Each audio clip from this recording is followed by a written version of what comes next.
Okay, oh, whoa. Is that gonna come right back into frame right here? This is the Guava. You may have seen, if you follow Clash Disc on social media or follow Scott Withers or a few other players, the Guava is becoming a favorite mid-range. I'm gonna see why. So the Guava is in the Clash Disc 2020, the Guava is coming in the Clash Disc 2023 holiday box. By the time you see this video, the holiday box came out early December. This is a prototype. This is set to be released in 2024. I don't know the exact dates, but I know it's gonna be in 2024. But I got some early access to these in the holiday box, and so I wanted to see how they fly for myself because I've heard a lot about it, and I wanted to be able to show you how they fly. The numbers are 5502, which is very close to the berry, very close to the peach, very close within the cherry. So it might be just one of those mid-ranges that you may have your peach and you love the peach, the understability of the peach, or you may have your cherry and you love that it turns over just a bit more. I want to see how it flies for me. So I'm throwing in a tailwind. I would say about 10, maybe 15-mile-an-hour gusts a little bit. Not too bad, but enough to, I can definitely tell the effects of the disc, of the flight of the disc. Yes, that's what I meant. Here we go.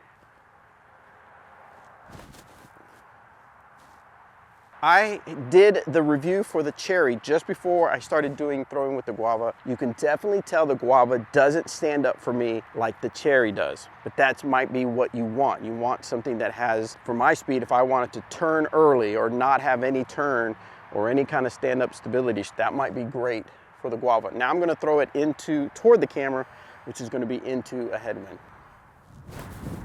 All right, threw it nice and flat. It turned over, but it definitely fades back. For sure in a headwind, it turned, but it fought back and in a nice fade. Definitely not a dump, but it definitely like a fade back.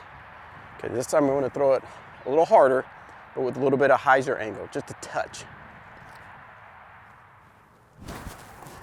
Okay, oh, whoa. Is that gonna come right back into frame right here? So that I threw a little harder.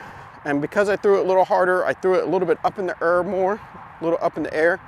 It definitely caught that headwind, stood up, wind bounce, and then of course as it lost speed, it dumped hard back down.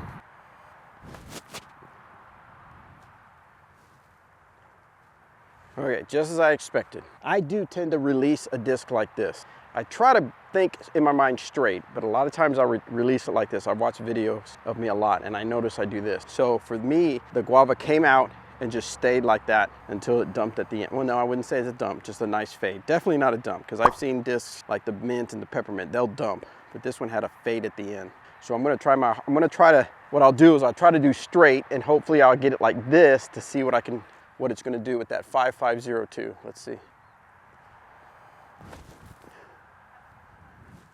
Okay, for sure. So you could see is when I came out, at least when I watched it, it came out like this and kind of rode and then just slowly came back like that. But as far as throwing the Guava, it's not a straight flyer for me, but I could see someone who has more arm speed than me, that can throw farther than me, it's gonna throw nice and straight with that zero turn for sure, and then that little bit of fade at the end. So I could see that working really well as far as a straight flyer with someone with bigger arms. Someone with my arm, it's gonna be a little more on the stable side. So if that's something you're looking for, if you got a lot of wind to mess with, I could see this being great.